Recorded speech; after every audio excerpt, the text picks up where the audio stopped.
नमस्कार मेरे प्यारे भाइयों, मैं हूं अनुज और आप सुन रहे हैं हॉरर कहानी, वो भी मेरी जुबानी। दोस्तों, आज का हॉरर पॉडकास्ट ट्रक ड्राइवर की है जिनका नाम राम निवास है। तो चलिए अब यह कहानी राम निवास जी के नजरिया से सुनते हैं। लेकिन उससे पहले आप लोगों से एक शिकायत है। आप लोग कहानी को पूरा सुनते हैं लेकिन लाइक नहीं करते हैं। इस बार मैंने आप लोगों से बहुत उम्मीद लगाई है कि आप लोग इस बार वीडियो को लाइक भी करेंगे और चैनल को सब्सक्राइब करके अपना सपोर्ट जरूर दिखाएंगे। और अगर आप लोग चाहते हैं कि आपका नाम वीडियो में लिया जाए तो कमेंट में अपना नाम और अपने शहर का नाम जरूर लिखें। तो अब ज्यादा समय नहीं लेते हैं, चलिए कहानी की शुरुआत करते हैं। दोस्तों, मेरा नाम राम निवास है।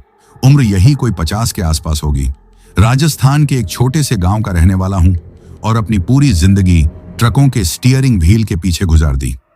ये जो कहानी मैं आज आपको सुनाने जा रहा हूं, ये कोई सुनी सुनाई बात नहीं, बल्कि मेरे जीवन का वो स्याह पन्ना है जिसने मुझसे मेरा सब कुछ छीन लिया और मुझे एक जीती जागती लाश बनाकर छोड़ दिया। ये उस रात की कहानी है जब इंसानियत दिखाने की कीमत मैंने ऐसी चुकाई कि आज भी उन यादों से मेरी रूह कांप उठती है। ये बात आज से कोई 7-8 साल पुरानी होगी। मैं और मेरा खलासी राहुल गुजरात के कांडला से सिरेमिक टाइल्स का एक भारी भरकम कंसाइनमेंट लेकर दिल्ली के लिए निकले थे। सफर लगभग 36 घंटे का था और हमें माल समय पर पहुंचाना था, इसलिए हम बिना रुके ट्रक चला रहे थे। राहुल 20-22 साल का एक जोशीला नौजवान था। वो मेरे गांव के पास का ही रहने वाला था और पिछले 2 सालों से मेरे साथ ही काम कर रहा था। वो मेरे लिए सिर्फ एक खलासी नहीं बल्कि छोटे भाई जैसा था। उसका बातूनी और हंसमुख स्वभाव लंबे और उबाऊ सफर में मेरा साथी हुआ करता था। हम अपनी यात्रा के लगभग आखिरी पड़ाव पर थे। राजस्थान हरियाणा बॉर्डर पार करने के बाद रात के करीब 2 बज रहे होंगे। हाईवे पर ट्रैफिक न के बराबर था। दूर दूर तक सिर्फ अंधेरा और सन्नाटा पसरा हुआ था, जिसे कभी कभी किसी दूसरे ट्रक की गुजरती हुई रोशनी तोड़ देती थी। हमारे ट्रक का केबिन किसी छोटी सी दुनिया जैसा था, जिसमें बाहर के अंधेरे और सन्नाटे का कोई असर नहीं होता था। टेप रिकॉर्डर पर मोहम्मद रफी के पुराने गाने धीमी आवाज में चल रहे थे और मैं अपनी ही धुन में ट्रक चला रहा था। लगातार ड्राइविंग से मेरी आंखें भारी हो रही थीं। शरीर थक कर चूर हो चुका था, लेकिन मंजिल पास होने का ख्याल मुझे हिम्मत दे रहा था। राहुल, जो अब तक ऊँघ रहा था, अचानक अंगड़ाई लेते हुए बोला, उस्ताद, अब बस। शरीर जवाब दे रहा है। आंखों के सामने अंधेरा छा रहा है। आगे कोई ढाबा देखकर रोक लो, नहीं तो आज हम दिल्ली नहीं सीधे ऊपर पहुंच जाएंगे। उसकी आवाज में थकान साफ झलक रही थी। उसकी बात में दम भी था। सुरक्षा सबसे पहले आती है, ये मैंने अपने 25 साल के ड्राइविंग करियर में सीखा था। एक छोटी सी झपकी भी एक बड़े हादसे का कारण बन सकती है। मैंने कहा, ठीक है, आगे जो भी पहला ढाबा आएगा वहीं रोक लेंगे। एक एक कड़क चाय पीकर थोड़ा सुस्ता लेंगे तो नींद भी भाग जाएगी। करीब 15-20 किलोमीटर और चलने के बाद हमें हाईवे से थोड़ा हटकर एक ढाबा दिखाई दिया। शेर-ए-पंजाब ढाबा नाम का एक पुराना सा ढाबा था, जिसकी टिमटिमाती नीली बत्ती दूर से ही हमें बुला रही थी। ढाबा ज्यादा बड़ा नहीं था, जैसा कि अक्सर ऐसे हाईवे पर होता है। एक टीन शेड के नीचे कुछ चारपाइयां और मेज कुर्सियां पड़ी थीं। कुछ ट्रक पहले से ही पार्किंग में खड़े थे और उनके ड्राइवर या तो सो रहे थे या फिर अपने साथियों के साथ धीमी आवाज में बातें कर रहे थे। हमने भी अपना ट्रक साइड में लगाया और नीचे उतरे।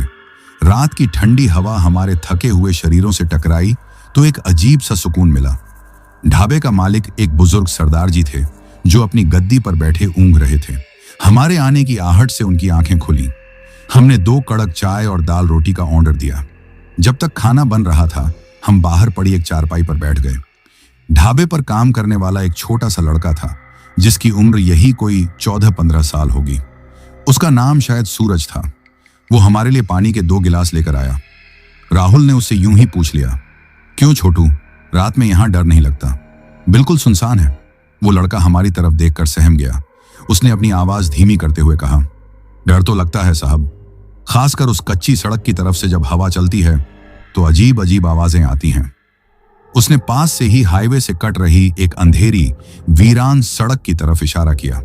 उस सड़क के मुहाने पर कोई रोशनी नहीं थी और वो किसी काले अजगर के मुंह की तरह लग रही थी। कैसी आवाजें? मैंने उत्सुकता से पूछा, क्योंकि ड्राइवरों के बीच ऐसी कहानियां आम थीं। साहब, लोग कहते हैं कि वो सड़क मनहूस है, वो बोला और हमारे करीब आ गया। जो भी रात में उस तरफ जाता है उसके साथ कुछ ना कुछ बुरा होता है। कभी कभी उस सड़क पर अजीब सी रोशनी दिखती है या किसी के रोने की आवाज आती है, जबकि वहां दूर दूर तक कोई नहीं होता। कुछ महीने पहले एक ट्रक वाला इस तरफ गया था। उसका ट्रक तो सुबह सड़क के किनारे मिला, पर वो ड्राइवर आज तक नहीं मिला। हम उसकी बात सुनकर चुप हो गए। राहुल, जो इन बातों पर ज्यादा यकीन नहीं करता था, वो भी थोड़ा गंभीर हो गया। उस लड़के की आंखों में एक सच्चा डर था जो बता रहा था कि वो कोई कहानी नहीं बना रहा। उसने किसी घर या हवेली का जिक्र नहीं किया, लेकिन उसकी चेतावनी अपने आप में काफी थी। तभी सरदार जी खाना लेकर आ गए और बात बदल गई।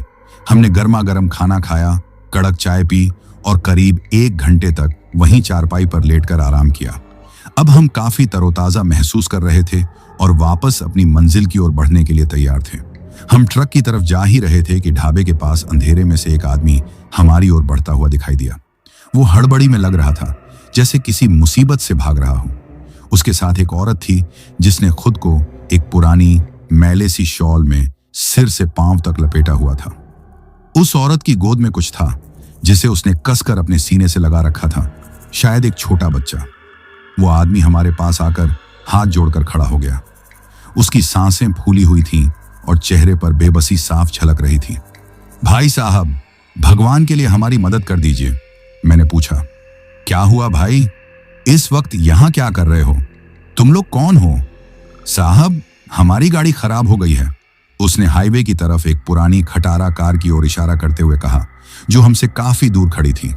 हम पास के ही गांव जा रहे थे। मेरी बीवी की तबीयत ठीक नहीं है और बच्चा भी छोटा है। इस सुनसान सड़क पर कोई मदद नहीं मिल रही। क्या आप हमें आगे तक छोड़ देंगे? बस कुछ ही किलोमीटर की बात है। मैंने और राहुल ने एक दूसरे की तरफ देखा। ढाबे वाले लड़के की चेतावनी हमारे कानों में किसी खतरे की घंटी की तरह बज रही थी। मैंने उस आदमी से पूछा, तुम्हें किस तरफ जाना है? उसने उसी कच्ची अंधेरी सड़क की तरफ इशारा किया जिसके बारे में लड़के ने हमें चेतावनी दी थी। मेरा दिल एक पल के लिए धक से रह गया। यह महज एक इत्तेफाक नहीं हो सकता था। राहुल ने तुरंत मना कर दिया, नहीं भाई, हम उस तरफ नहीं जा रहे। हमारा रास्ता सीधा दिल्ली का है। तुम किसी और से मदद मांग लो। यह सुनकर उस आदमी की आंखों में आंसू आ गए। वो लगभग हमारे पैरों पर गिरते हुए गिड़गिड़ाने लगा। भाई साहब, ऐसा मत कहिए। मेरी बीवी ठंड से कांप रही है। अगर हम रात भर यहां रहे तो पता नहीं क्या होगा। मैं आपके हाथ जोड़ता हूं, बस हमें हमारे घर तक छोड़ दीजिए। तभी उस औरत ने अपनी शॉल से चेहरा बाहर निकाला। उसका चेहरा पीला और बीमार लग रहा था। उसने बड़ी ही दयनीय नजरों से हमारी तरफ देखा। उसकी गोद में जो बच्चा था वो पूरी तरह से एक मोटी चादर में लिपटा हुआ था और बिल्कुल शांत और स्थिर था, जो कि थोड़ा अजीब था। उस औरत की हालत और उस आदमी की बेबसी देखकर मेरा दिल पसीज गया। मैं खुद एक परिवार वाला आदमी था। मैंने सोचा कि अगर कभी मेरा परिवार ऐसी मुसीबत में फंस जाए तो मैं भी किसी से ऐसी ही उम्मीद करूंगा। मुझे लगा कि शायद वो लड़का बस सुनी सुनाई बातें कह रहा था। ये लोग सच में मुसीबत में थे। मैंने राहुल को समझाया, अरे देख तो इनकी हालत, हम इन्हें ऐसे कैसे छोड़ सकते हैं? कुछ किलोमीटर की ही तो बात है। हम इन्हें इनके घर तक छोड़ देंगे और वापस हाईवे पकड़ लेंगे। ज्यादा से ज्यादा आधा घंटा लगेगा। राहुल अभी भी हिचकिचा रहा था। उस्ताद, मुझे यह ठीक नहीं लग रहा, लड़के ने साफ साफ मना किया था। अरे कुछ नहीं होगा, मैंने उसे भरोसा दिलाते हुए कहा। हम 2 लोग हैं और हमारे पास ट्रक है। डरने की क्या बात है? चल, बिठा ले इन्हें। मेरे जोर देने पर राहुल मान तो गया, लेकिन उसके चेहरे पर चिंता की लकीरें साफ थीं। उस आदमी की आंखों में चमक आ गई, जैसे उसे कोई खजाना मिल गया हो। वो बोला, साहब, आपका यह एहसान मैं जिंदगी भर नहीं भूलूंगा। आप हमें हमारे घर तक छोड़ दीजिए। हम आपको बिना चाय पिलाए नहीं जाने देंगे। बस 5 मिनट का काम है। चाय का निमंत्रण उस वक्त मुझे उसकी कृतज्ञता का प्रतीक लगा। मैंने सोचा भी नहीं था कि यह 1 कप चाय हमें किस भयानक जाल की ओर खींच रही है, एक ऐसे जाल में जहां से वापसी का कोई रास्ता नहीं था। हमने उन तीनों को केबिन में पीछे बनी लंबी सीट पर बैठने को कहा। वे चुपचाप किसी परछाई की तरह अंदर खिसक गए। मैंने ट्रक स्टार्ट किया और उसे हाईवे से उतारकर उस बदनाम कच्ची सड़क पर डाल दिया। जैसे ही हमारे ट्रक ने उस सड़क पर कदम रखा, हाईवे का शोर और रोशनी पीछे छूट गए। चारों तरफ एक अजीब बोझिल खामोशी छा गई, जैसे हम किसी दूसरी दुनिया में आ गए हों। एक ऐसी दुनिया जहां सिर्फ अंधेरा और अनजाना खौफ बसता था। हाईवे की आखिरी पीली बत्ती जैसे ही हमारे ट्रक के शीशे से ओझल हुई, ऐसा लगा मानो किसी ने हमारी दुनिया का स्विच बंद कर दिया हो। हम एक ऐसे अंधेरे में दाखिल हो चुके थे जिसकी कोई थाह नहीं थी। कच्ची सड़क पर उतरते ही ट्रक की रफ्तार धीमी हो गई और टायरों के नीचे कुचलते कंकड़ पत्थरों की आवाजें उस खौफनाक खामोशी में और भी ज्यादा चुभ रही थी। केबिन के अंदर टेप रिकॉर्डर अपने आप बंद हो चुका था।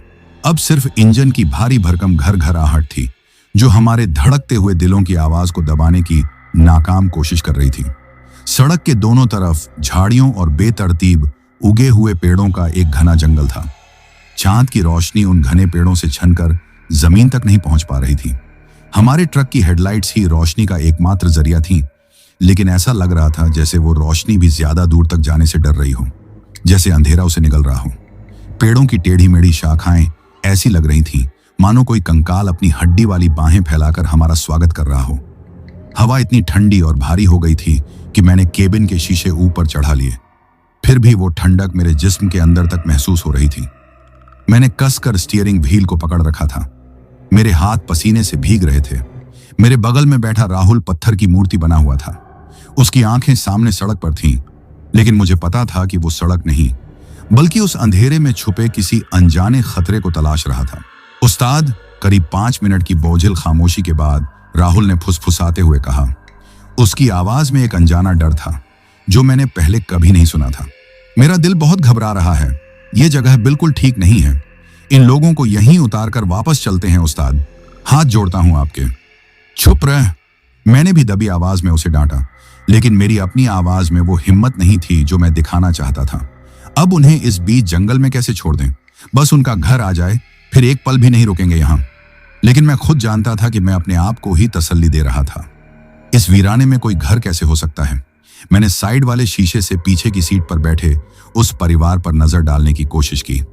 अंधेरे में उनका अक्स साफ नहीं दिख रहा था, लेकिन वो बिल्कुल शांत, बिना हिले डुले बैठे थे। एक अजीब सी बात जो मैंने महसूस की वो यह थी कि उनके आने के बाद से केबिन के अंदर एक अजीब सी गंध भर गई थी। यह सीलन और धूल जैसी गंध थी, लेकिन उसमें कुछ और भी मिला हुआ था, जैसे गीली मिट्टी और पुराने सूखे हुए फूलों की गंध। तभी पीछे बैठे आदमी ने अपनी सपाट भावनाहीन आवाज में कहा, साहब थोड़ा धीरे छाइए, सड़क खराब है। उसकी आवाज सुनकर मैं और राहुल दोनों उछल पड़े। उसने इतने स्वाभाविक तरीके से कहा था जैसे हम किसी आम रास्ते पर सफर कर रहे हों। उसके लहजे में कोई डर या बेचैनी नहीं थी, और यही बात सबसे ज्यादा डरावनी थी। मैंने बिना कुछ कहे ट्रक की रफ्तार और धीमी कर दी। अब हम उस सड़क पर रेंगते जा रहे थे। हर एक पल 1 घंटे जैसा लग रहा था। राहुल ने धीरे से हनुमान चालीसा की कुछ पंक्तियां गुनगुनाना शुरू कर दिया था। वो ज्यादा पूजा पाठ करने वाला लड़का नहीं था, लेकिन उस वक्त शायद उसे भगवान के सिवा और कोई सहारा नजर नहीं आ रहा था। तभी एक और अजीब घटना हुई। औरत जो अब तक खामोशी से बैठी थी, धीरे धीरे कुछ गुनगुनाने लगी। वो कोई लोरी या गीत नहीं था, बस एक ही धुन थी जिसे वो बार बार दोहरा रही थी। उसकी धुन में कोई सुरताल नहीं था। वो एक ऐसी अजीब और बेसुर आवाज थी जो कानों को बेचैन कर दे। ऐसा लग रहा था जैसे कोई टूटे हुए रिकॉर्ड को बार बार बजा रहा हो। उस धुन को सुनकर मेरे रोंगटे खड़े हो गए। यह क्या गा रही है? राहुल ने डर से पूछा। मैंने उसे चुप रहने का इशारा किया। मैं उन लोगों से कोई बात नहीं करना चाहता था। मैं बस जल्द से जल्द उन्हें उनके तथाकथित घर पर उतारकर इस जेहन्नुम से निकलना चाहता था। हम उस सड़क पर और गहरे अंधेरे में उतरते जा रहे थे। तभी अचानक ट्रक की हेडलाइट्स एक पल के लिए झपकी और बंद हो गईं। केबिन के अंदर और बाहर घना स्याह अंधेरा छा गया। मेरा दिल मेरे मुंह में आ गया। लाइट्स को क्या हुआ उस्ताद? राहुल चीखा। मैंने घबराए हुए हाथों से स्विच को टटोला, लेकिन अगले ही पल लाइट्स अपने आप वापस आ गईं। यह सब बस 2-3 सेकंड के लिए हुआ था, लेकिन वो 2-3 सेकंड हमारी सांसें अटकाने के लिए काफी थे। देखा उस्ताद, मैंने कहा था ना, इस सड़क पर कुछ गड़बड़ है। राहुल की आवाज में अब गुस्सा और डर दोनों था। हो सकता है बैटरी का तार हिल गया हो, मैंने बहाना बनाया, लेकिन मैं जानता था कि यह सच नहीं है। करीब 10 मिनट और चलने के बाद वो आदमी फिर बोला, बस आ गया हमारा घर। मैंने सामने देखा। हेडलाइट्स की रोशनी में जो चीज उभरी उसे देखकर मेरे हाथ पैर ठंडे पड़ गए। उस घने जंगल और वीराने के बीचों बीच एक बहुत बड़ा 2 मंजिला पुराना मकान खड़ा था। वो किसी अमीर जमींदार का घर रहा होगा कभी, लेकिन अब वो एक खंडहर से ज्यादा कुछ नहीं था। दीवारों पर जगह जगह से प्लास्टर उखड़कर ईंटें झांक रही थीं। लकड़ी की बड़ी बड़ी खिड़कियां या तो टूटी हुई थीं या फिर हमेशा के लिए बंद थीं, जो अंधेरे में किसी जानवर की खाली आंखों जैसी लग रही थीं।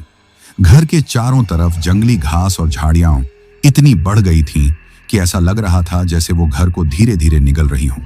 उस घर को देखकर कोई भी कह सकता था कि वहां दशकों से कोई इंसान नहीं रहता। यह है तुम्हारा घर? मैंने कांपती आवाज में पूछा।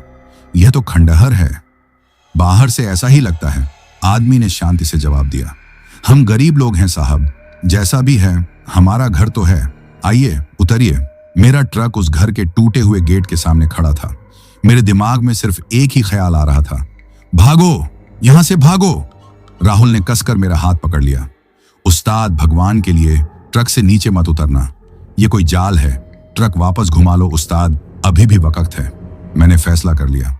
मैं ट्रक को वापस मोड़ने के लिए गियर बदलने ही वाला था कि वो आदमी बोला, आप हमें मुसीबत में देखकर यहां तक ले आए, क्या एक कप चाय भी नहीं पिएंगे? हमारी मेहमान नवाजी का अपमान मत कीजिए। उसकी आवाज में अब एक छिपी हुई धमकी थी। मेहमान नवाजी शब्द उसने ऐसे बोला था जैसे वो कोई राज हो जिसे हम जानते नहीं। उसी पल वो औरत अपनी जगह से उठी। उसने धीरे से केबिन का दरवाजा खोला और नीचे उतर गई। वो उस खंडहर घर की तरफ ऐसे बढ़ने लगी जैसे वो वाकई उसका आलीशान महल हो। वो गोद में उस बच्चे के कंकाल को अब भी वैसे ही थामे हुए थी। अरे रुको, कहां जा रही हो? मैं चिल्लाया। उसे जाने दीजिए, आदमी ने कहा।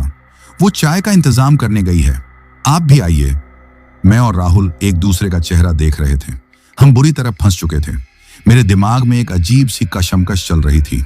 एक हिस्सा कह रहा था कि ट्रक भगा ले यहां से, जो होगा देखा जाएगा। लेकिन दूसरा हिस्सा, जो शायद उस जगह के शैतानी असर में था, मुझे रुकने पर मजबूर कर रहा था। मुझे एक अजीब सी उत्सुकता हो रही थी कि आखिर इस खंडहर घर का राज क्या है। मैंने अपनी जिंदगी की सबसे बड़ी और आखिरी गलती की। मैंने सोचा कि हम 2 हैं और वो 1। हम सिर्फ 5 मिनट के लिए नीचे उतरेंगे और अगर कुछ भी गड़बड़ लगी तो भागकर वापस ट्रक में आ जाएंगे। ठीक है, मैंने थकी हुई आवाज में कहा, लेकिन बस 5 मिनट, हम सिर्फ चाय पीकर निकल जाएंगे। यह सुनकर उस आदमी के चेहरे पर एक अजीब भयानक मुस्कान फैल गई, जो चांद की रोशनी में और भी डरावनी लग रही थी। जरूर साहब, जरूर, जैसा आप चाहें। हम दोनों भारी कदमों से ट्रक से नीचे उतरे। जैसे ही हमारे पैर जमीन पर पड़े, एक बर्फीली हवा का झोंका हमारे शरीर से टकराया, जिससे हम अंदर तक सिहर उठे। घर का बड़ा सा लकड़ी का दरवाजा, जो शायद 100 साल से भी ज्यादा पुराना होगा, अपने आप एक चरमराती हुई आवाज के साथ खुल गया, जैसे वो हमारा ही इंतजार कर रहा हो। अंदर घना अंधेरा था। उस अंधेरे से वही अजीब सी गंध आ रही थी, सीलन, धूल और सड़ी हुई मिट्टी की गंध। आइए साहब, अंदर आइए। आदमी ने हमें अंदर आने का इशारा किया। राहुल मेरे पीछे हटते हुए बोला, नहीं उस्ताद, मैं इस जहन्नुम के अंदर कदम नहीं रखूंगा। लेकिन इससे पहले कि मैं कुछ फैसला कर पाता, मुझे अपने पीछे से एक जोरदार धक्का महसूस हुआ। यह किसी इंसान का धक्का नहीं था, यह एक ठंडी शक्तिशाली हवा का झोंका था, जिसने हमें किसी पत्ते की तरह उड़ाकर उस दहलीज के पार, उस घर के अंधेरे में धकेल दिया। और जैसे ही हम अंदर गिरे, हमारे पीछे वो भारी भरकम दरवाजा एक कान फाड़ देने वाले धमाके के साथ बंद हो गया। उसकी आवाज उस घर की दीवारों में गूंज कर रह गई। बाहर की दुनिया से, रोशनी से और जिंदगी से हमारा संपर्क कट चुका था। हम उस खौफनाक घर में कैद हो चुके थे। हवेली का दरवाजा हमारे पीछे एक गगन भेदी धमाके के साथ बंद हुआ और उसकी आवाज उस विशाल खाली हॉल में देर तक गूंजती रही, जैसे किसी ने हमारी किस्मत की किताब का आखिरी पन्ना पलटकर उसे हमेशा के लिए बंद कर दिया हो। हम पूरी तरह से अंधेरे और खामोशी में डूब गए। बाहर की दुनिया, रोशनी और जिंदगी से हमारा संपर्क कट चुका था। हम उस अनजाने डर के साथ एक बंद ताबूत में कैद हो गए थे। एक पल के लिए तो सब कुछ सुन्न हो गया। न मैं कुछ सोच पा रहा था, न राहुल। हमारे कानों में बस उस दरवाजे के बंद होने की गूंज थी और हमारी अपनी तेज तेज चलती सांसों की आवाज। ये क्या था? राहुल ने कांपती हुई आवाज में मेरे पास आकर फुसफुसाया। दरवाजा अपने आप कैसे बंद हो गया उस्ताद? उसकी आवाज में दहशत साफ थी। घबरा मत, मैंने कहा, लेकिन मेरी अपनी आवाज भी मेरा साथ नहीं दे रही थी। घबराओ नहीं, वो लगभग चीख पड़ा। उसने हमें अंदर धकेला और दरवाजा बंद कर दिया। ये कोई जाल है उस्ताद, मैंने आपसे कहा था। उसका सब्र जवाब दे रहा था। वो पागलों की तरह उस बंद दरवाजे को पीटने लगा। खोलो, दरवाजा खोलो, हरामजादो, मैं पुलिस को बुलाऊंगा। उसकी आवाज उस खाली घर में खोखली और बेअसर लग रही थी। बाहर से कोई जवाब नहीं आया। मैंने उसे रोका। चिल्लाने से कोई फायदा नहीं राहुल, हमें दिमाग से काम लेना होगा। मुझे अपनी जेब में रखे मोबाइल का ख्याल आया। मेरे हाथ इतने कांप रहे थे कि मुझे उसे निकालने में ही कई सेकंड लग गए। मैंने कांपती उंगलियों से स्क्रीन को छुआ और टॉर्च का बटन दबाया।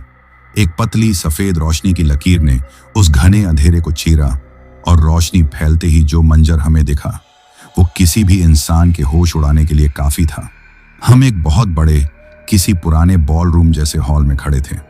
छत इतनी ऊंची थी कि टॉर्च की रोशनी वहां तक पहुंच भी नहीं पा रही थी, बस अंधेरे में खो जाती थी। दीवारों पर जगह जगह से प्लास्टर उखड़ा हुआ था और उन पर बड़ी बड़ी धूल और मकड़ी के जालों से ढकी हुई तस्वीरें टंगी थीं। उनमें कुछ पुराने जमाने के स्त्री पुरुषों की तस्वीरें थीं, जिनकी आंखें अंधेरे में ऐसी लग रही थीं जैसे वो हमें ही घूर रही हों। हॉल के बीचों बीच एक बहुत लंबी महोगनी की डाइनिंग टेबल पड़ी थी, जिस पर अभी भी टूटे फूटे बर्तन और मोमबत्तियों के पिघले हुए मोम के ढेर थे, जैसे कोई दावत खाते खाते अचानक उठकर चला गया हो और फिर कभी लौटा ही ना हो। हर चीज पर सालों की गर्द की मोटी परत जमी थी और हवा में सीलन, धूल और किसी सड़ती हुई मीठी चीज की मिलीजुली गंध थी। वो गंध अब और भी तेज और असह्य होती जा रही थी। कहाँ हो तुम? मैं अपनी पूरी हिम्मत बटोर कर चिल्लाया। ये सब क्या मजाक है? बाहर निकालो हमें। मेरी आवाज खाली हॉल में गूंज कर रह गई। कोई जवाब नहीं आया। वो आदमी जिसने हमें यहां फंसाया था कहीं नजर नहीं आ रहा था। उस्ताद, हमें यहां से निकलना होगा, राहुल ने घबरा कर कहा। उसने और मैंने मिलकर उस बंद दरवाजे को धक्का देने की बहुत कोशिश की, लेकिन वो इतना भारी और मजबूत था कि टस से मस नहीं हुआ। ऐसा लग रहा था जैसे उसे बाहर से किसी ने बंद नहीं किया, बल्कि वो दीवार का ही एक हिस्सा बन गया हो। हम हार कर पीछे हट गए। हम वाकई में बुरी तरह फंस चुके थे। तभी हॉल के दूसरे कोने से हमें एक धीमी चरमराती हुई आवाज सुनाई दी। हमने टॉर्च उस तरफ घुमाई। हॉल के एक कोने में एक बड़ी सी खिड़की के पास एक पुरानी लकड़ी की रॉकिंग चेयर पड़ी थी। वो कुर्सी अपने आप बिल्कुल धीरे धीरे एक लय में हिल रही थी और उस कुर्सी पर कपड़ों में लिपटा वही गट्ठर रखा हुआ था जिसे वो औरत बच्चा बताकर लाई थी। हम दोनों डर के मारे एक दूसरे से सट गए। वो कुर्सी हमारे सामने धीरे धीरे आगे पीछे झूल रही थी और चर्र चर्र की आवाज उस मौत जैसे सन्नाटे में हमारे दिलों पर हथौड़े की तरह बरस रही थी। अंधेरे में खुद ब खुद हिलती हुई वो कुर्सी उस घर की सबसे खौफनाक चीज लग रही थी। देखो बेटा, मेहमान आए हैं। ये आवाज हमारे ठीक पीछे से आई। हम बिजली की तरह पलटे। वो औरत जो चाय बनाने के बहाने अंदर आई थी हमारे पीछे खड़ी थी। वो कब और कहां से आई हमें पता ही नहीं चला। उसके चेहरे पर अब बीमारी का कोई भाव नहीं था, बल्कि एक ठंडी भावहीन मुस्कान थी जो किसी इंसान की मुस्कान नहीं लग रही थी। कौन हो तुम लोग? मैंने गुस्से और डर से कांपती आवाज में पूछा। और हमें यहां क्यों बंद किया है? हम तो बस मेजबान हैं, वो मुस्कुराई। और आप हमारे मेहमान। मेहमानों का स्वागत तो करना ही पड़ता है। आप लोग बैठिए, थक गए होंगे। तभी वो आदमी भी हॉल की दूसरी तरफ बनी एक अंधेरी गैलरी से बाहर निकला। उसके हाथ में चाय की ट्रे नहीं, बल्कि एक पुरानी जंग लगी हुई लालटेन थी, जिसकी पीली कांपती हुई रोशनी उसके चेहरे को और भी भयानक बना रही थी। चाय में थोड़ा वक्त लगेगा, वो बोला। तब तक आप हमारे बेटे से मिल लीजिए। वो बहुत देर से आपका इंतजार कर रहा है। उसे नए लोग बहुत पसंद हैं। यह कहकर उसने उस झूलती हुई कुर्सी की तरफ इशारा किया। वो औरत धीरे धीरे किसी परछाई की तरह तैरती हुई उस कुर्सी की तरफ बढ़ी। उसके पैरों की कोई आहट नहीं आ रही थी। उसने झुककर उस कपड़ों में लिपटे गट्ठर को बड़े ही प्यार से अपनी गोद में उठाया और हमारी तरफ मुड़ी। हमारा बेटा थोड़ा शर्मीला है, उसने कहा। उसकी आवाज में एक अजीब सी ममता थी। जल्दी किसी के सामने नहीं आता, लेकिन आप लोग तो खास मेहमान हैं। और यह कहते हुए उसने धीरे धीरे उस मोटी मैली चादर को हटाना शुरू किया जिसमें वो बच्चा लिपटा हुआ था। मैं और राहुल दोनों अपनी सांसें रोक के उस दृश्य को देख रहे थे। हमारा दिल किसी अनहोनी की आशंका से फटा जा रहा था। मेरे दिमाग का एक हिस्सा चीख रहा था कि भागो। हमारे मोबाइल की टॉर्च की रोशनी सीधा उस बच्चे पर पड़ी और जो हमने देखा उसके बाद एक पल के लिए जैसे दुनिया रुक गई। हमारी सांसें हमारे फेफड़ों में ही जम गईं। चादर के अंदर कोई बच्चा नहीं था, वो एक बच्चे का छोटा सा पीला पड़ चुका कंकाल था। एक पूरा इंसानी कंकाल जिसे बच्चों के फटे पुराने रंगीन कपड़े पहनाए गए थे। उसकी खोपड़ी का जबड़ा खुला हुआ था, जैसे वो एक खामोश अंतहीन चीख मार रहा हो।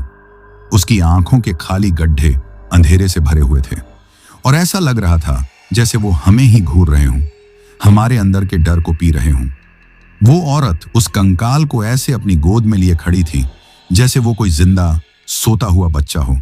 वो उसकी हड्डी वाली पीठ को बड़े ही प्यार से सहला रही थी और वही बेसुर भयानक लोरी गुनगुना रही थी जो उसने ट्रक में गाई थी। ये मंजर इतना भयावह, इतना अप्राकृतिक था कि हमारा दिमाग उसे सच मानने से इनकार कर रहा था। ऐसा लग रहा था जैसे हम कोई फिल्म नहीं देख रहे, बल्कि हम खुद उस फिल्म का हिस्सा बन गए हैं। एक ऐसी डरावनी फिल्म जिसमें से बाहर निकलने का कोई रास्ता नहीं था। पसंद आया हमारा बेटा? वो आदमी हमारी हालत का मजा लेते हुए बोला। उसकी आवाज में अब कोई शराफत नहीं थी, सिर्फ शुद्ध क्रूर शैतानियत थी। यह क्या है? मेरी जुबान लड़खड़ा रही थी। मैं कुछ और कहना चाहता था, लेकिन मेरे मुंह से शब्द नहीं निकल रहे थे। यह हमारा परिवार है, वो बोला, और अब आप भी इस परिवार का हिस्सा बनेंगे, हमेशा हमेशा के लिए। यह सुनते ही हमारे शरीर में जैसे बिजली दौड़ी। हम नींद से जागे, हम पीछे हटे और पागलों की तरह भागने के लिए रास्ता तलाशने लगे। भागने की कोशिश बेकार है, वो औरत उस कंकाल को झुलाते हुए बोली। उसकी आवाज अब मीठी नहीं, बल्कि किसी कब्र से आती हुई आवाज जैसी लग रही थी। इस घर में जो एक बार आता है वो कभी वापस नहीं जाता, यहीं रह जाता है, हमारे साथ, हमारे मेहमान बनकर। उसके मेहमान शब्द पर जोर देने का मतलब हम समझ चुके थे। हम किसी पागल जानवर की तरह उस हॉल में इधर उधर भाग रहे थे। कोई दरवाजा, कोई खिड़की तलाश रहे थे, लेकिन हर दरवाजा बंद था। हर खिड़की पर लोहे की मोटी सलाखें थीं। वो घर एक घर नहीं, एक कैद खाना था, एक मकड़ी का जाला जिसमें हम दो मक्खियों की तरह फंस चुके थे, और मकड़ी अब अपना असली रूप दिखा चुकी थी। हम किसी घर में नहीं, हम एक कब्र में कैद हो चुके थे, और कब्र के मुर्दे हमारा स्वागत करने के लिए तैयार थे। उस औरत के आखिरी शब्द यहीं रह जाता है, हमारे साथ, हमारे मेहमान बनकर, किसी फैसले की तरह उस खामोश हॉल में गूंज रहे थे। ये शब्द नहीं, मौत का फरमान था। हमारा भविष्य तय किया जा चुका था। हम अब शिकारी नहीं, शिकार थे, और हमारे शिकारी हमारे सामने खड़े हमारी दहशत का मजा ले रहे थे। राहुल, जो अब तक डर से कांप रहा था, अचानक टूट गया। उसके अंदर का सारा नियंत्रण, सारी समझदारी, सब कुछ एक झटके में बिखर गया। उसका दिमाग उस हकीकत को स्वीकार नहीं कर पाया जो उसकी आंखों के सामने थी। नहीं, नहीं, मैं यहां नहीं मरूंगा, वो एक जंगली जानवर की तरह चीखा। उसकी आंखों में पागलपन उतर आया था।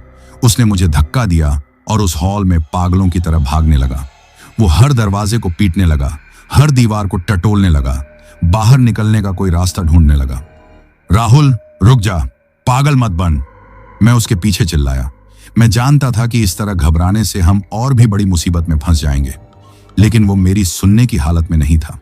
उसकी नजर हॉल के दूसरी तरफ एक बड़े अंधेरे दरवाजे पर पड़ी। वो दरवाजा बाकी दरवाजों से अलग और ज्यादा भारी लग रहा था। शायद उसे लगा कि वही घर से बाहर निकलने का मुख्य रास्ता है। वो अपनी पूरी ताकत से उस दरवाजे की तरफ भागा। मत जा उधर राहुल, मैं चीखा, लेकिन मेरी आवाज उस तक नहीं पहुंची। वो दोनों शैतान, वो आदमी और औरत, अपनी जगह पर खड़े रहे। वे बस मुस्कुरा रहे थे, जैसे उन्हें पता हो कि राहुल किस तरफ भाग रहा है। उनकी मुस्कान में एक क्रूरता थी, एक संतुष्टि थी, जैसे कोई अपनी बिछाई हुई बिसात पर मोहरों को अपनी मर्जी से चलते हुए देख रहा हो। राहुल ने उस भारी भरकम दरवाजे पर अपनी पूरी ताकत से धक्का मारा। दरवाजा एक दर्दनाक, चरमराती हुई आवाज के साथ अंदर की तरफ खुल गया, लेकिन वो कोई रास्ता नहीं था। वो एक छोटा अंधेरा कमरा था जिसमें से एक अजीब सूखी हुई गंध बाहर आई। यह सीलन की गंध नहीं थी, यह किसी पुरानी चमड़े जैसी चीज की गंध थी जिसमें धूल और किसी केमिकल की महक मिली हुई थी। राहुल ने अपने मोबाइल की टॉर्च उस कमरे के अंधेरे में मारी, ये देखने के लिए कि वो कहां जाता है। टॉर्च की रोशनी जैसे ही उस कमरे के अंधेरे में पड़ी, राहुल के मुंह से एक ऐसी दिल दहला देने वाली चीख निकली जो शायद उस घर की दीवारों ने सदियों में नहीं सुनी होगी। वो एक ऐसी चीख थी जिसमें डर, घिन और आत्मा के टूटने की आवाज शामिल थी। वो चीख कर पीछे की तरफ गिरा और उसकी आंखें खौफ से पत्थर हो गईं। वो जमीन पर गिरकर अपने दोनों हाथों से अपने चेहरे को खरोंचने लगा, जैसे वो उस दृश्य को अपनी आंखों से मिटा देना चाहता हो। मैं भागकर उसके पास गया। मेरा दिल किसी अनहोनी की आशंका से बैठा जा रहा था। क्या हुआ राहुल, क्या देखा तूने? उसकी उंगली उस कमरे की तरफ उठी हुई थी और वो बस कांप रहा था। उसके मुंह से आवाज नहीं निकल रही थी। मैंने डरते डरते कांपते हुए हाथों से अपनी टॉर्च उस कमरे के अंदर घुमाई। पहले तो मुझे कुछ समझ नहीं आया। अंधेरे में कुछ पुराने कपड़े पहने हुए पुतले अजीब कोणों पर लटके हुए दिखे। मुझे लगा शायद ये कोई पुराना स्टोर रूम है जहां फालतू सामान रखा है। लेकिन फिर मेरी नजर एक लटकते हुए पैर पर पड़ी जिस पर एक ट्रक ड्राइवर वाले घिसे हुए बूट थे। मेरा खून जम गया। मैंने धीरे धीरे रोशनी को ऊपर किया। एक फटी हुई जीन्स, एक चेक वाली शर्ट जिसका रंग अब धूल और किसी सूखे हुए धब्बे से पहचान में नहीं आ रहा था। और फिर चेहरा। वो कोई पुतला नहीं था, वो एक इंसान की सूखी हुई मम्मी जैसी लाश थी। उसका शरीर पूरी तरह से सूख चुका था। चमड़ी हड्डियों पर किसी कागज की तरह चिपकी हुई थी। उसका चेहरा डर से विकृत था। मुंह एक खामोश चीख में खुला हुआ था और आंखें गायब थीं, जिनकी जगह सिर्फ 2 काले गहरे गड्ढे थे। वो लाश छत से लटके एक बड़े जंग लगे हुए लोहे के हुक पर टंगी थी, ठीक वैसे ही जैसे कसाई अपनी दुकान में मांस टांगते हैं। मेरा दिल मेरे हलक में आ गया। मेरे हाथ इतने कांपने लगे कि टॉर्च की रोशनी भी नाचने लगी। मैंने उस नाचती हुई रोशनी को पूरे कमरे में घुमाया और जो मैंने देखा उसके बाद मेरी दुनिया हमेशा हमेशा के लिए बदल गई। वो एक लाश नहीं थी।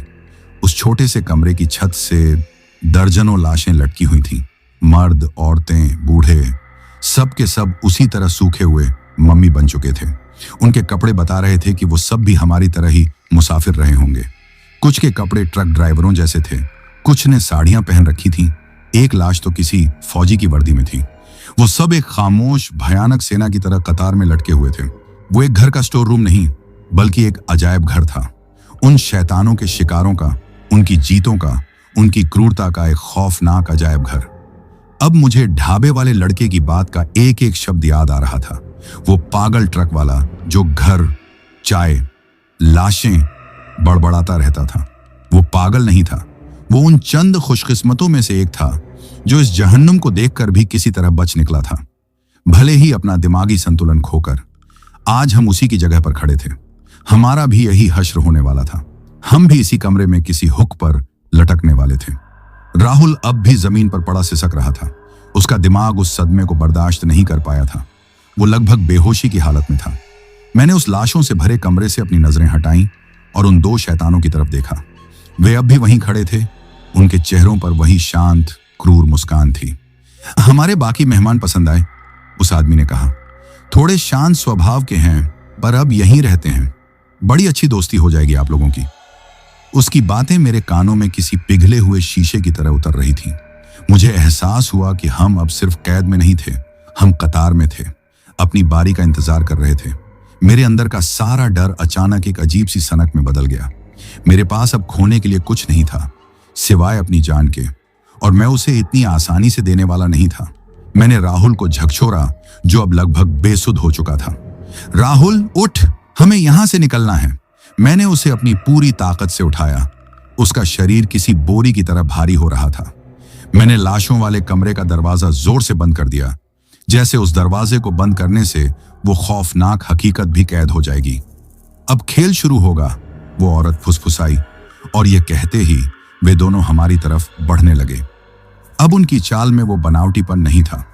वे अब शिकार को घेरने वाले शिकारियों की तरह बढ़ रहे थे। मैंने राहुल को अपने कंधे पर लादा और दूसरी तरफ भागने लगा। मेरे दिमाग में कोई योजना नहीं थी, बस एक ही ख्याल था, इनसे दूर भागो। मैं उस बड़े हॉल से निकलकर एक अंधेरी गैलरी में घुस गया। मेरे पीछे उन दोनों के कदमों की नहीं बल्कि एक अजीब सी सरसराहट की आवाज आ रही थी, जैसे कोई हवा में तैर रहा हो। कहां जाओगे भागकर? उस आदमी की आवाज दीवारों से गूंज रही थी। ये पूरा घर हमारा शरीर है, तुम हमारे अंदर ही दौड़ रहे हो। मैं भागता रहा। मैं एक के बाद एक कमरे पार करता गया। एक पुराना धूल भरा किचन, जहां चूल्हे पर एक पतीला रखा था जिसमें कुछ काला पदार्थ जम गया था। एक बैठक जिसमें फर्नीचर पर किसी जानवर के पंजों के निशान थे। और फिर मैं एक बड़ी सी घुमावदार सीढ़ी पर चढ़ने लगा जो ऊपर की मंजिल की तरफ जाती थी। हर कदम पर लकड़ी की सीढ़ियां दर्द से कराह रही थीं। मैं ऊपर चढ़ता गया। राहुल का बोझ मेरे कंधों को तोड़े दे रहा था। ऊपर की मंजिल और भी ज्यादा अंधेरी और डरावनी थी। एक लंबा सा गलियारा था जिसके दोनों तरफ कई दरवाजे थे। तभी नीचे से उस औरत की हंसने की आवाज आई। वो हंसी उस पूरे घर में गूंजने लगी। मैं गलियारे के आखिरी कमरे की तरफ भागा। मैंने उसे धक्का देकर खोला, राहुल को अंदर फेंका और अपनी पूरी ताकत से दरवाजा बंद करके उस पर एक पुरानी भारी लकड़ी की अलमारी खिसका दी। हम एक छोटे से कमरे में बंद थे। शायद यह किसी का बेडरूम रहा होगा। मैंने टॉर्च जलाकर देखा। कमरे में एक पुराना पलंग, एक ड्रेसिंग टेबल और एक छोटी सी अलमारी थी। हम सुरक्षित थे, लेकिन बस कुछ पलों के लिए। कमरे में मौत जैसी खामोशी थी। राहुल अब भी बेसुध सा जमीन पर पड़ा था। मैं हाँफ रहा था। मेरा पूरा शरीर दर्द और दहशत से कांप रहा था। तभी दरवाजे के बाहर से मुझे धीमे, बहुत ही धीमे कदमों की आहट सुनाई दी। वो आ रहे थे। कदम दरवाजे के ठीक बाहर आकर रुक गए। एक पल की खामोशी और फिर दरवाजे पर एक बहुत ही धीमी, बहुत ही शालीन दस्तक हुई।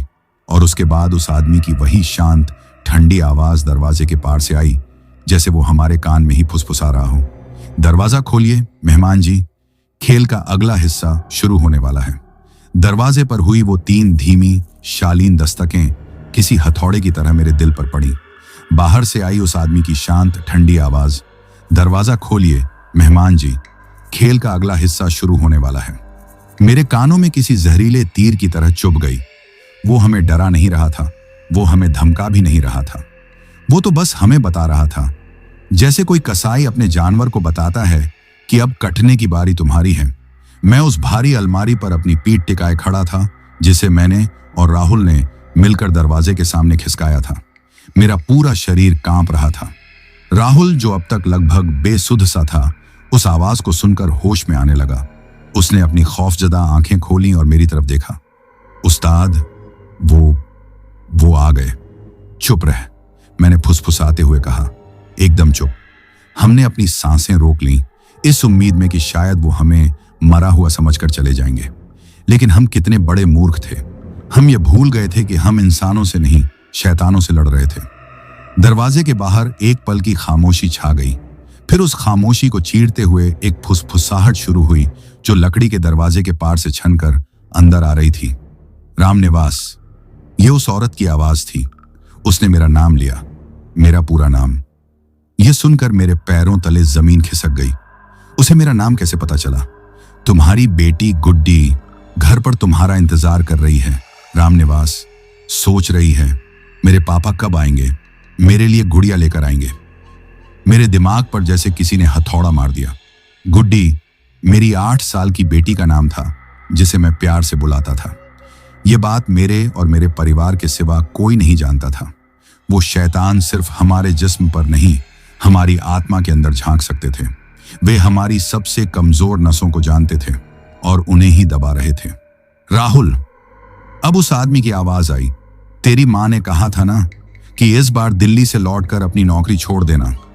वो तेरे लिए लड़की देख रही है, शादी करनी है तेरी, लेकिन तू तो यहीं रह गया। राहुल फूट फूट कर रोने लगा। वो अपने घुटनों पर बैठकर अपने कान बंद करने की कोशिश कर रहा था, ताकि उसे वो आवाजें न सुनाई दें। यह मनोवैज्ञानिक युद्ध था। वो हमें अंदर से तोड़ रहे थे, हमारी हिम्मत को खत्म कर रहे थे, ताकि जब वो हमला करें तो हम लड़ने के काबिल ही ना रहें। फुसफुसाहटें बंद हो गईं और फिर दरवाजे पर एक धीमा खुरचने का शब्द शुरू हुआ, जैसे कोई अपने लंबे नुकीले नाखूनों को लकड़ी पर फेर रहा हो। वो आवाज मेरे दिमाग के अंदर तक खरोंच पैदा कर रही थी। फिर खरोंचना बंद हुआ और एक भारी लयबद्ध धक्का शुरू हुआ। हर धक्के के साथ दरवाजे के पीछे लगी अलमारी हिल रही थी। मैं और राहुल दोनों अपनी पूरी ताकत से उसे रोकने की कोशिश कर रहे थे, लेकिन ऐसा लग रहा था जैसे हम एक पहाड़ को रोकने की कोशिश कर रहे हों। हर धक्के के साथ अलमारी इंच दर इंच पीछे खिसक रही थी। दरवाजे की पुरानी लकड़ी चटकने लगी थी। हम जानते थे कि हम ज्यादा देर तक उन्हें रोक नहीं पाएंगे, मौत दरवाजे के उस पार खड़ी थी और बस कुछ ही पल में अंदर आने वाली थी। मेरी सारी हिम्मत जवाब दे रही थी। मेरी आंखों के सामने अंधेरा छा रहा था। मुझे अपनी बेटी गुड्डी का चेहरा नजर आ रहा था, मेरी पत्नी का चेहरा नजर आ रहा था। मैं मन ही मन भगवान को कोस रहा था कि मुझे इस हाल में क्यों छोड़ दिया। मैं मदद के लिए पुकार रहा था, किसी भी भगवान से, किसी भी शक्ति से जो सुन रही हो। और तभी उस घोर निराशा और दहशत के बीच मेरे दिमाग में बिजली की तरह एक याद कौंधी। इस सफर पर निकलने से ठीक पहले की सुबह मैं अपना सामान पैक कर रहा था और मेरी पत्नी मेरे पास आई थी। उसके हाथ में एक छोटी सी लाल रंग की किताब थी। उसने वो किताब मेरी कमीज की ऊपर वाली जेब में रखते हुए कहा था, इसे हमेशा अपने पास रखना, संकट में रक्षा करेगा। वो एक छोटी सी पॉकेट साइज की हनुमान चालीसा थी। मैं ज्यादा पूजा पाठ करने वाला आदमी नहीं था। हाँ, ट्रक में हनुमान जी की एक मूर्ति जरूर रखता था, जैसा कि हर ड्राइवर रखता है, लेकिन मैंने कभी इन चीजों को गंभीरता से नहीं लिया। मैंने अपनी पत्नी की बात को भी बस एक रस्म समझकर टाल दिया था। लेकिन आज इस मौत के दरवाजे पर खड़े होकर मुझे वो छोटी सी किताब याद आ रही थी। मेरे पास खोने के लिए कुछ नहीं था।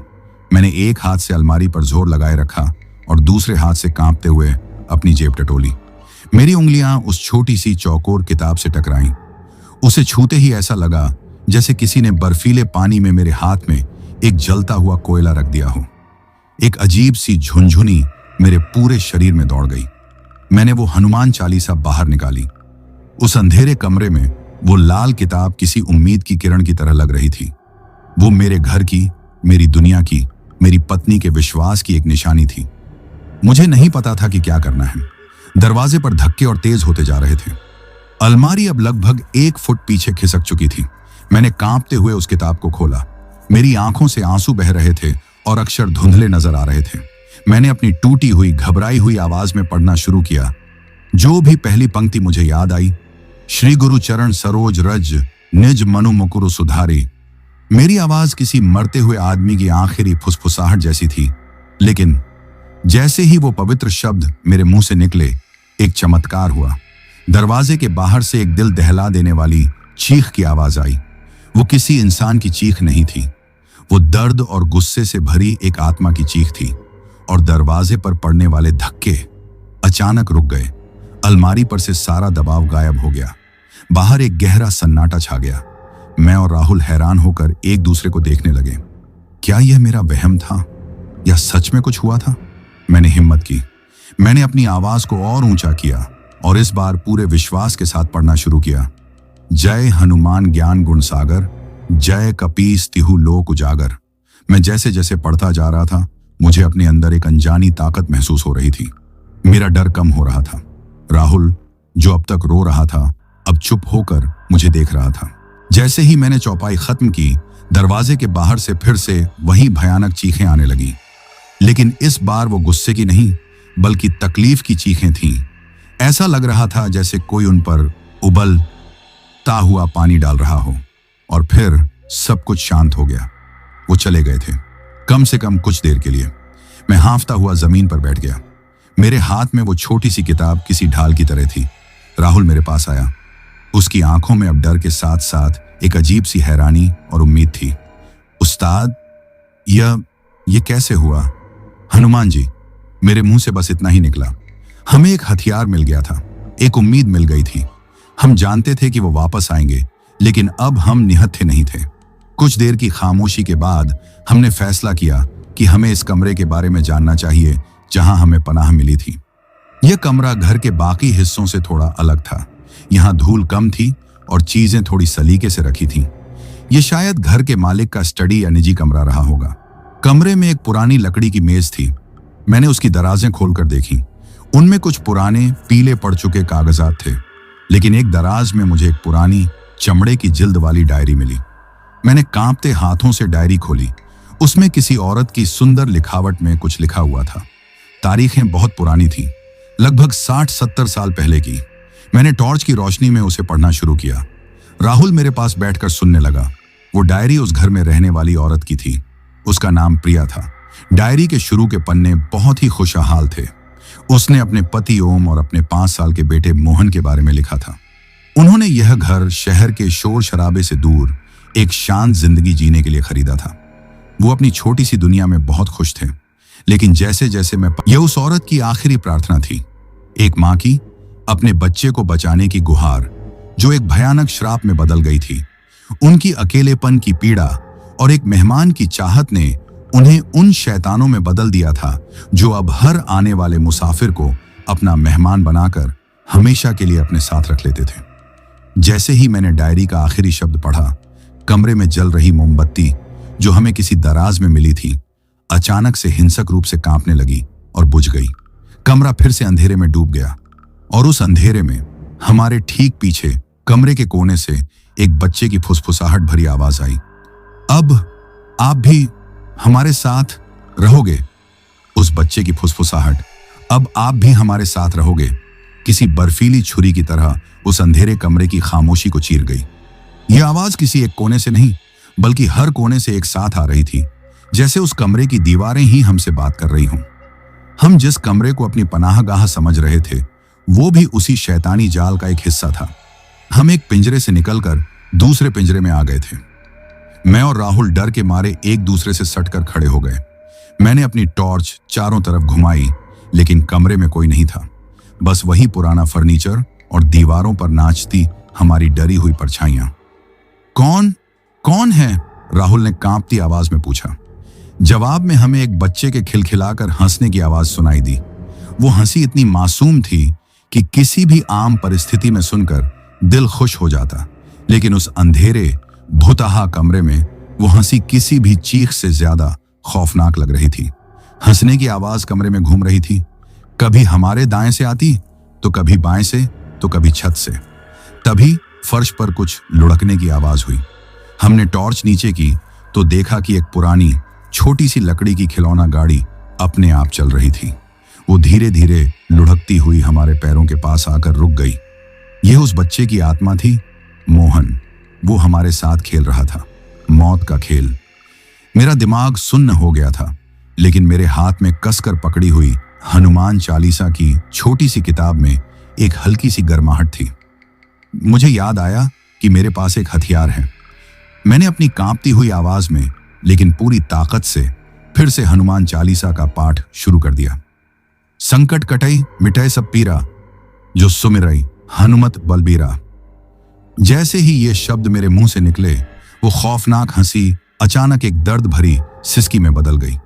कमरे में घूमती हुई वो आवाज एक जगह आकर ठहर गई और फिर एक सांप की फुफकार जैसी आवाज के साथ शांत हो गई। खिलौना गाड़ी पलटकर रुक गई। कमरे का तापमान जो बर्फीला हो चुका था, फिर से सामान्य होने लगा। वो चला गया था, लेकिन हम जानते थे वो यहीं कहीं है, अंधेरे में, दीवारों में, हमारी सांसों में। वो बस सही मौके का इंतजार कर रहा था। अब एक बात साफ हो चुकी थी, हम इस घर में कहीं भी सुरक्षित नहीं थे। वो औरत और आदमी दरवाजे के बाहर थे और उनका बेटा कमरे के अंदर आ सकता था। हम चारों तरफ से घिरे हुए थे। उस्ताद, अब क्या होगा? राहुल ने पूछा। उसकी आवाज में अब निराशा थी। हम यहां से कभी नहीं निकल पाएंगे। निकलेंगे राहुल, मैंने कहा, और मुझे खुद अपनी आवाज में आए आत्मविश्वास पर हैरानी हुई। शायद यह उस छोटी सी किताब का ही असर था। हमें यहां से निकलना ही होगा। डरकर बैठने से भी मौत ही मिलेगी और लड़कर भी शायद मौत ही मिले, लेकिन लड़कर मरने में कम से कम एक मौका तो है कि हम जीत जाएं। राहुल ने मेरी तरफ देखा। उसकी आंखों में एक नई चमक थी। कैसे लड़ेंगे हम उनसे उस्ताद? वो तो इंसान भी नहीं है। उनके शरीर नहीं है राहुल, लेकिन उनकी ताकत का कोई ना कोई जरिया तो होगा, मैंने कहा, और मेरे दिमाग में उस डायरी की बातें घूमने लगी। प्रिया का अपने बेटे मोहन के लिए प्यार, उसकी लाश को अपने पास रखने की जिद, वो कंकाल, मोहन का कंकाल। मुझे यकीन है कि उनकी सारी शक्ति उसी से जुड़ी हुई है। वो इस दुनिया में उसी कंकाल के सहारे बंधे हुए हैं। अगर हम उस कंकाल तक पहुंच गए तो शायद हम उन्हें रोक सकते हैं। मेरा प्लान बहुत ही खतरनाक और लगभग नामुमकिन था। हमें उस सुरक्षित कमरे से बाहर निकलकर उन दो शैतानों से लड़ते हुए वापस उस बड़े हॉल में जाना था जहां वो रॉकिंग चेयर पर रखा हुआ था। राहुल एक पल के लिए चुप रहा, फिर उसने एक लंबी सांस ली और बोला, ठीक है उस्ताद, जैसा आप कहें। अगर मरना ही है तो लड़कर मरेंगे। हमने अपनी तैयारी की। मेरे हाथ में हनुमान चालीसा और मोबाइल की टॉर्च थी। राहुल ने कमरे में पड़ी एक कुर्सी की टूटी हुई भारी लकड़ी की टांग उठा ली।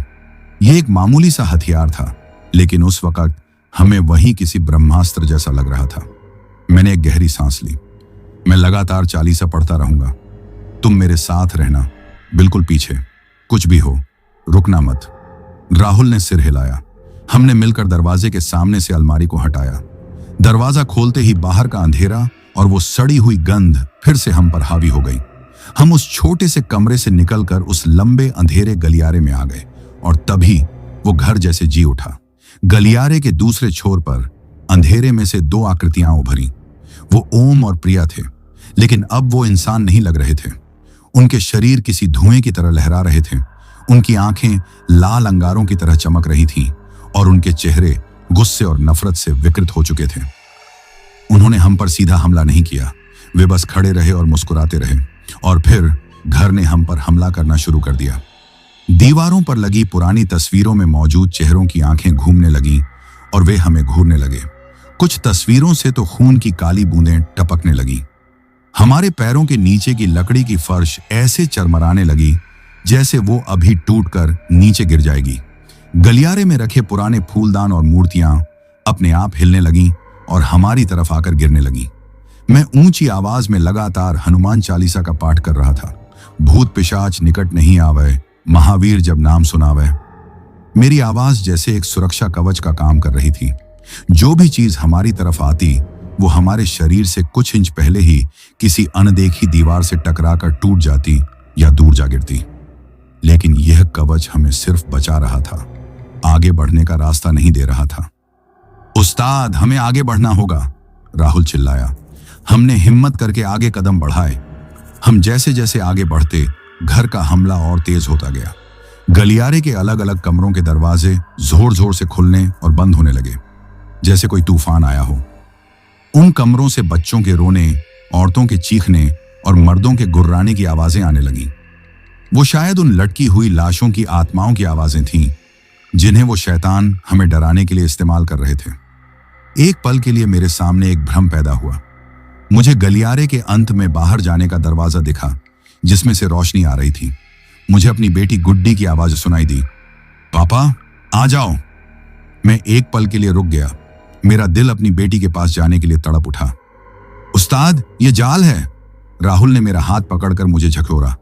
आंखें बंद मत करो। मैंने खुद को संभाला। वो कोई दरवाजा नहीं था, वो बस एक दीवार थी।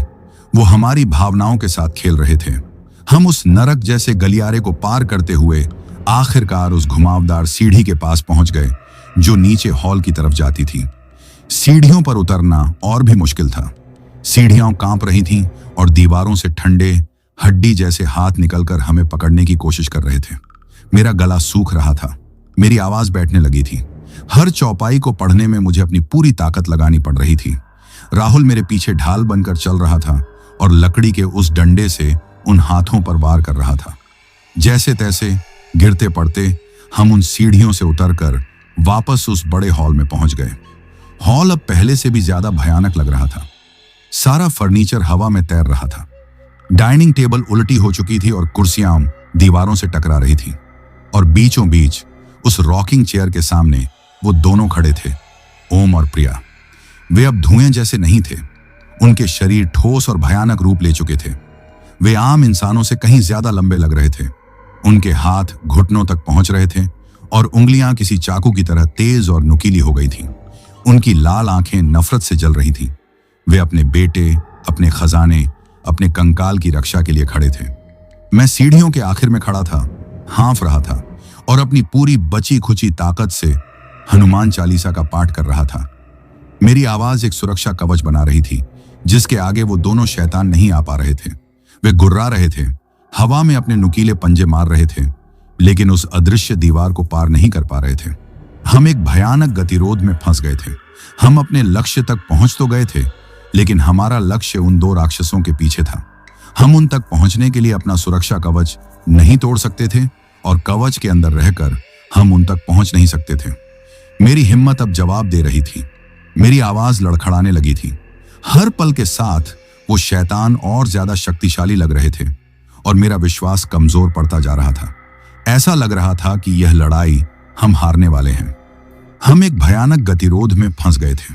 मैं सीढ़ियों के पायदान पर खड़ा अपनी पूरी ताकत से हनुमान चालीसा का पाठ कर रहा था और मेरी आवाज उन दो राक्षसी प्रेतों के लिए एक अदृश्य दीवार का काम कर रही थी।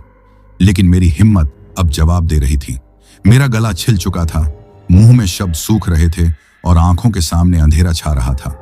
हर चौपाई के साथ मेरी सांसें उखड़ रही थीं। वो दोनों प्रेत, ओम और प्रिया, यह समझ चुके थे। वे अब सीधा हमला नहीं कर रहे थे, बल्कि इंतजार कर रहे थे मेरे गिरने का, मेरी आवाज के बंद होने का। उनकी लाल आंखें मुझ पर गड़ी हुई थीं और उनमें एक क्रूर धैर्य था। वे जानते थे कि एक इंसान की हिम्मत और ताकत की एक सीमा होती है और मैं अपनी सीमा पर पहुंच चुका था। उस्ताद, आप ठीक हैं? राहुल ने मेरे कंधे पर हाथ रखते हुए फुसफुसाया। उसे मेरी हालत का अंदाजा हो गया था। मैं ज्यादा देर तक नहीं टिक पाऊंगा राहुल, मैंने हांफते हुए कहा। राहुल ने उस दृश्य को देखा। मैं, जो उनका एकमात्र कवच था, कमजोर पड़ रहा था और हमारे सामने दो मौत के सौदागर जो बस हमारे कवच के टूटने का इंतजार कर रहे थे। उसने समझ लिया कि सिर्फ बचाव में खड़े रहने से हम अपनी मौत को कुछ पल के लिए टाल सकते हैं, उसे हरा नहीं सकते। उस्ताद, उसने मेरी आंखों में देखते हुए कहा। उसकी आवाज में अब डर नहीं, बल्कि एक अजीब सी दृढ़ता थी। आप इन्हें यहीं रोके रखिए, मैं उस कंकाल को लेकर आता हूं। चाहे कुछ भी हो जाए, आप पाठ करना बंद मत करना। इनकी नजरें अपनी तरफ से हटने मत देना। उसका प्लान सुनकर मेरा दिल दहल गया। इसका मतलब था कि राहुल को मेरे बनाए सुरक्षा कवच से बाहर निकलना होगा। वो उन राक्षसों के सामने पूरी तरह से निहत्था हो जाएगा। नहीं राहुल, यह बहुत खतरनाक है, वो तुम्हें मार डालेंगे, मैं चीखा। और अगर हम यहीं खड़े रहे तो क्या हम बच जाएंगे उस्ताद? उसने पलटकर सवाल किया। कुछ ही देर में आप थककर गिर जाएंगे और फिर ये हम दोनों को मार देंगे। ये हमारा आखिरी और एकमात्र मौका है। भरोसा रखिए मुझ पर और हनुमान जी पर। उसकी आंखों में मुझे एक ऐसी हिम्मत दिखी जो मैंने पहले कभी नहीं देखी थी। उस एक रात ने उस 20 साल के लड़के को एक फौलादी आदमी बना दिया था। मैं जानता था कि वो सही कह रहा है। मैंने एक लंबी कांपती हुई सांस ली और सिर हिला दिया। ठीक है, मैं कोशिश करता हूं। मैंने अपनी बची खुची सारी ताकत को अपनी आवाज में समेटा। मैंने अपनी आंखें बंद की और उस पीड़ा, उस तकलीफ, उस डर को भूलकर सिर्फ उन पवित्र शब्दों पर ध्यान केंद्रित किया। मैं अब सिर्फ पढ़ नहीं रहा था, मैं दहाड़ रहा था। मेरी आवाज उस पूरे घर में गूंजने लगी। नासय रोग हरै सब पीरा, जपत निरंतर हनुमत बीरा। मेरी दहाड़ सुनकर वो दोनों प्रेत तिलमिला उठे। उन्होंने अपना पूरा ध्यान और पूरा गुस्सा मुझ पर केंद्रित कर दिया। वे उस अदृश्य दीवार पर अपने नुकीले पंजों से वार करने लगे, जिससे ऐसी आवाजें आ रही थीं जैसे कोई लोहे को पत्थर पर घिस रहा हो। राहुल के लिए यही मौका था। जैसे ही उन दोनों राक्षसों का ध्यान पूरी तरह से मुंह पर केंद्रित हुआ, राहुल चुपके से मेरे पीछे से निकला और हॉल के अंधेरे कोनों से होते हुए दीवारों के सहारे छिपता हुआ उस रॉकिंग चेयर की तरफ बढ़ने लगा। यह उसकी जिंदगी का सबसे लंबा और सबसे खतरनाक सफर था। हर कदम पर उसे मौत का खतरा था।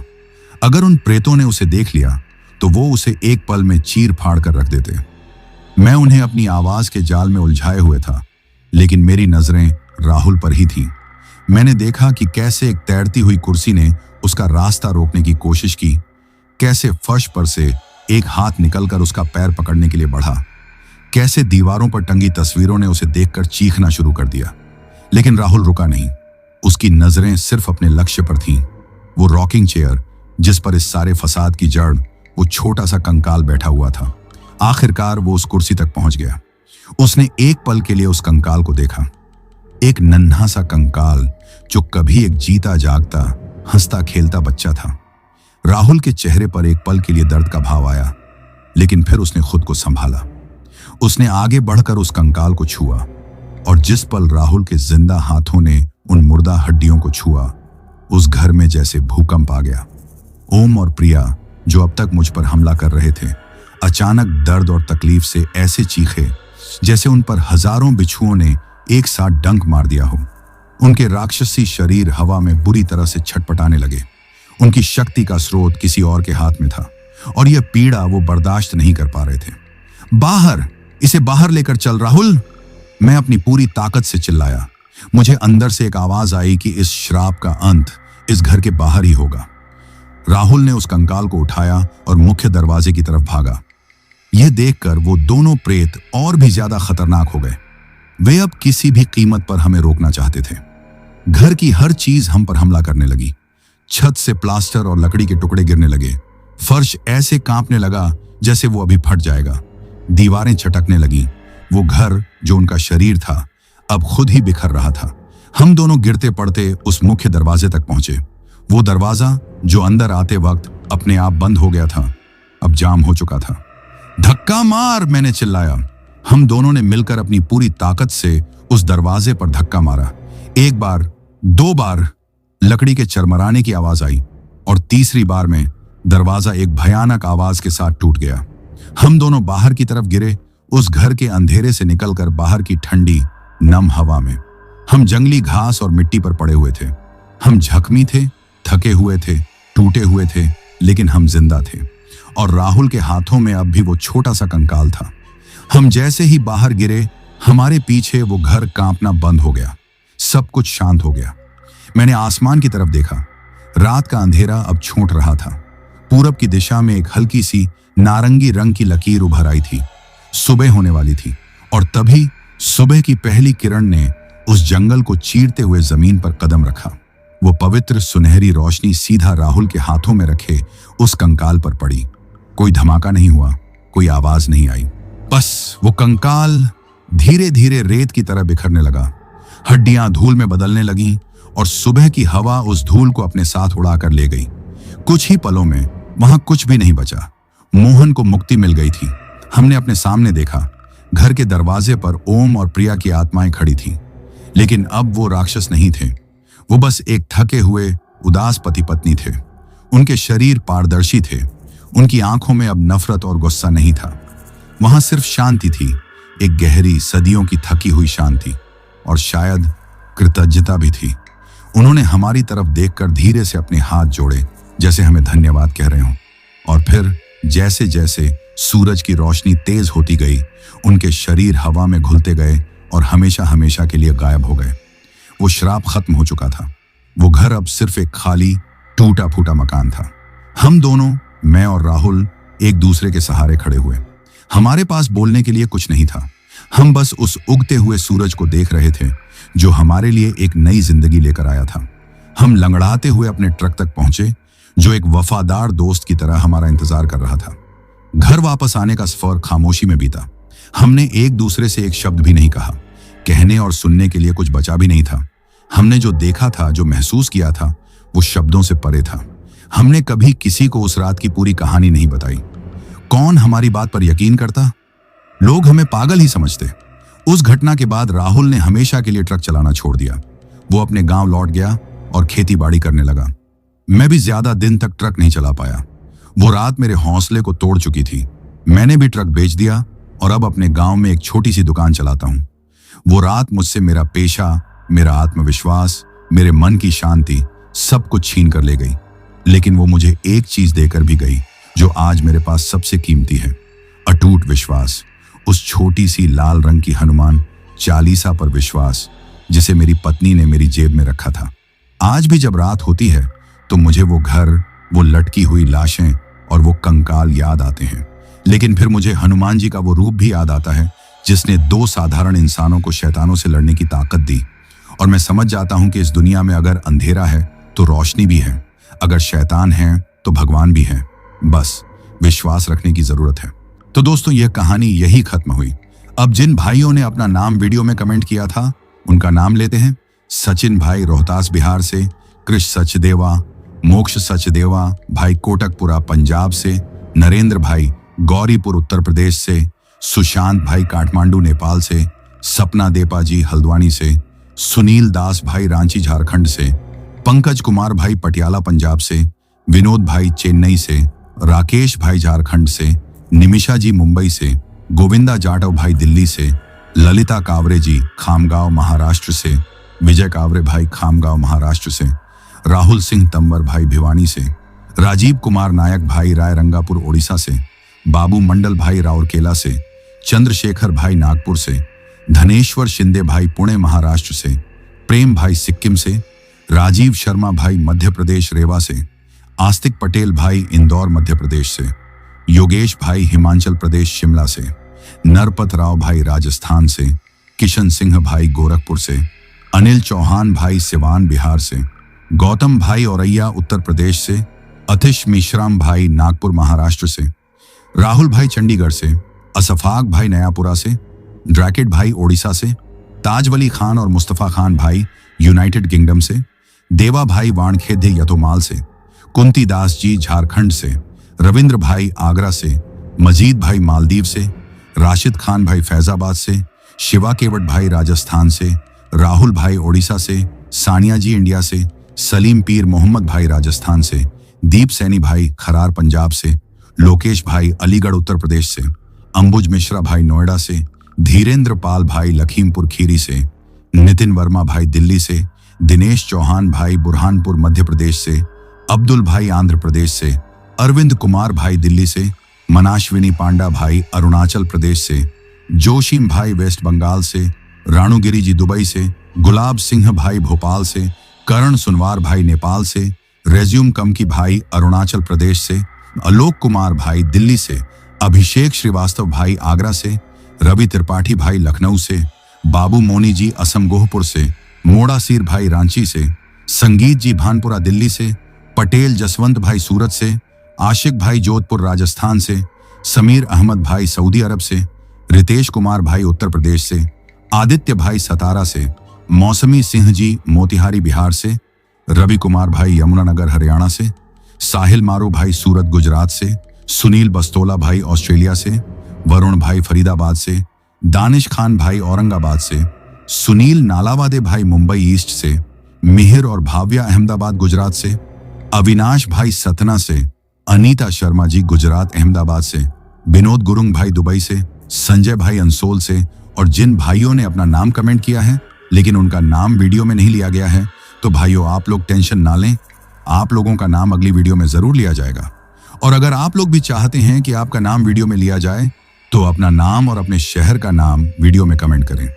अगर आपको यह कहानी पसंद आई हो तो वीडियो को लाइक करें और चैनल को सब्सक्राइब करें ताकि और भी डरावनी कहानियां आप तक पहुंच सकें। कहानी को अंत तक सुनने के लिए दिल से धन्यवाद दोस्तों। आज के लिए बस इतना ही। मिलते हैं जल्द ही कुछ नई कहानियों के साथ। तब तक के लिए अपना ध्यान रखिए।